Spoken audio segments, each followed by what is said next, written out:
Yesterday I was scrolling and landed on a reel. A huge gold surface, on it a very simple, repetitive, abstract pattern, and a caption: "This piece is headed to a collector in New York." And for some reason it made me furious. I thought, why doesn't anyone see how this actually works? How does a handful of ingredients can create a feeling that you are looking at something important, something that matters? Why do I see this so clearly? Simple. I have been there. I did myself once. So I know from the inside exactly how it works. Let me walk through it. You already know my story. I tried myself in a huge range of styles.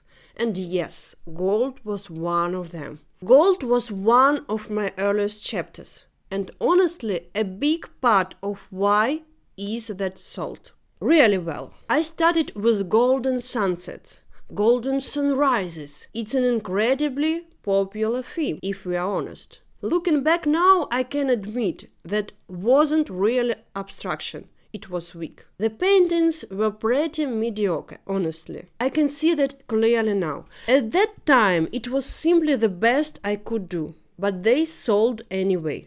I had golden sunsets, golden sunrises. I tried a lot of different things, and all of it sold. Whatever I posted got the same wow reaction. People commented, shared, asked about the pieces.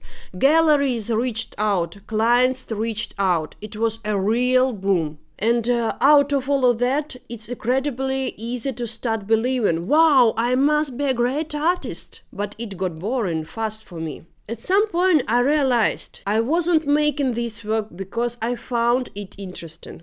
I was making it because it sold, and it felt less like I was betraying the market and more like I was betraying myself. So I stopped. But one insight stuck with me: if you want your painting to sell, put them on gold. And here is one of my favorite questions: what's actually wrong with making something popular? If you are creating art and you choose the clear in-demand path, is that something to be ashamed of? And if it is, why? But before we get back, let me finish this story. I am absolutely not saying there is something wrong with the people who buy gold pieces, including my own bias. I loved gold myself, and I understand exactly why people love it. Art, but its nature implies a count of exclusivity. An art object is a status object.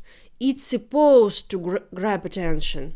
That's exactly why we buy it in the first place. Gold just answers that need faster than almost anything else. A gold surface basically announces, before you have looked closely, this is valuable. So let's go back to that painting, the one from the reel that made me so angry. There were 3 layers to it.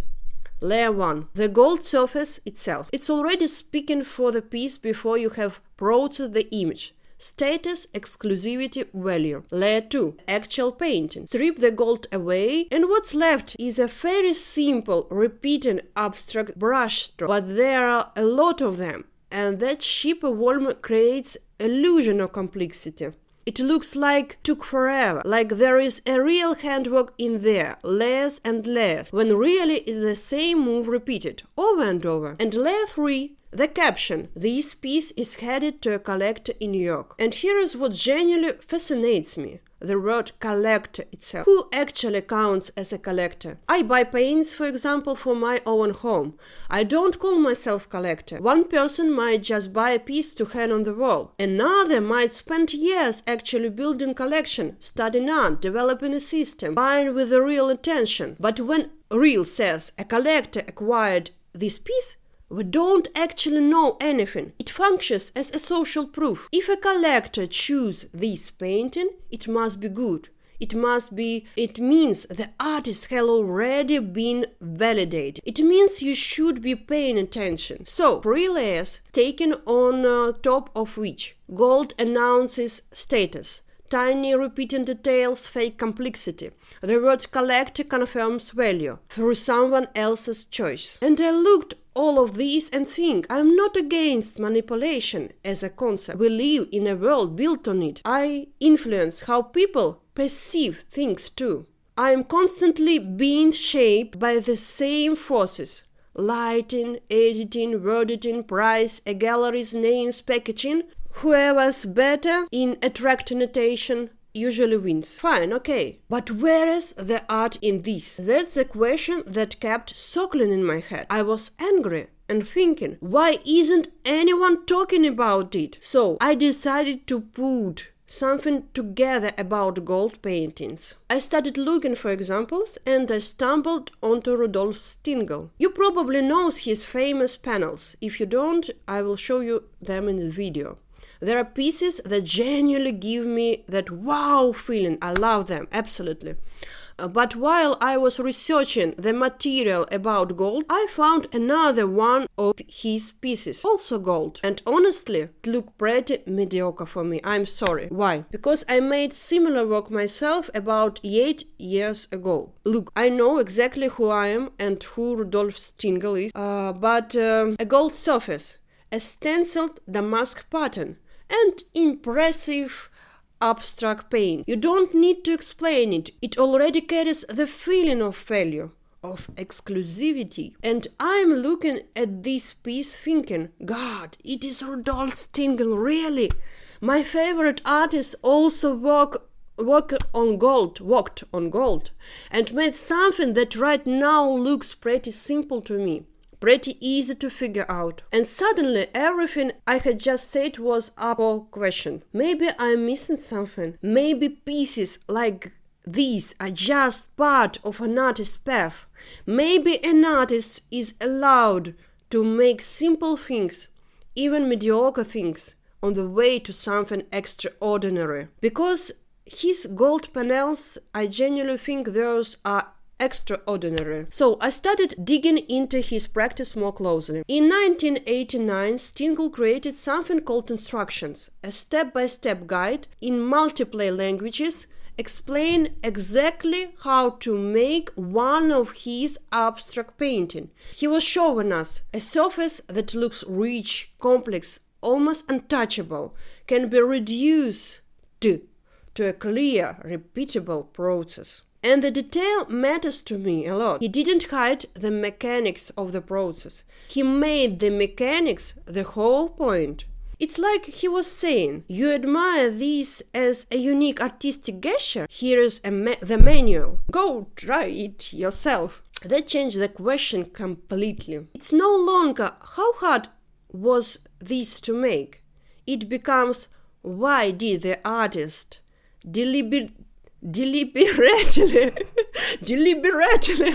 it becomes, why did the artist deliberately choose the method anyone could reproduce, and what is he actually saying by doing that? Later, Stingel worked with soft panels and let visitors stretch into them, write on them, leave marks. Then he cast fragments of those surfaces in metal and coated them in gold. And there's a genuinely wild transformation, style fusion, a random stretch, someone else's handwriting, cheap construction material, something that could easily like trash, like vandalism, turns into permanent luxurious museum object. So Stingel isn't just using gold as a symbol of luxury. He is actually showing us the process, the mechanism by which something random and cheap becomes significant, becomes expensive. Although, of course, the gold still doesn't its jobs. It still seduces you. It still creates the wow reaction. It still makes the object look precious. And maybe that's exactly where the tension lives. We know we are being manipulated, and we got along with it anyway. We know the pattern is just repeating, and we still perceive it as a rich, elaborate surface. We know gold is an almost too obvious symbol of value, and it still works on it, which brings up the real question. If an artist is fully aware of the manipulation and turns it into part of the work itself, does it stop being manipulation? Or is he just using the same mechanism with a really good explanation attached? It's seen exactly where the line sits, because I used to think about this so much more simply. Gold sells. Gold sets, wow, it must be a cheap commercial trick. But now I understand the exact same material can do completely different things. It can just say, look how beautiful this is, or it can ask, why did you decide this is so beautiful? It can replace substance, or it can become the substance itself. It can be a formula an artist found once and just keeps repeating because it sells. Or it can be a language an artist keeps investigating for years, still finding something new inside. And I think the real question for me now, is it good or bad? It's what is the artist actually doing with it? Is it just grabbing attention? Is it manufacturing status before anyone's even looked closely? Is it just there to help sell the piece? Or is the artist using to actually say something about value, power, luxury, belief, design, and so on? I don't think the problem starts when a piece becomes popular or commercial, and it doesn't start when an artist finds a visual language people respond to. The problem starts the moment the artists stop asking themselves questions. The moment they already know exactly what to do to get a reaction. When the viewer says, wow, the market says, make more, the gallery says, this sells, and inside the artist it's been quiet for a long time. Maybe it's not really about whether an artist keeps repeating the same language. Maybe it's about whether inside that language there are still discovering something. So here is the last question I want to leave open. When does success confirm real artistic power? And when does it become a trap where the artist just keeps repeating whatever they once got applaud for? Here was Maria Будущих. Hello, how are you? That's all.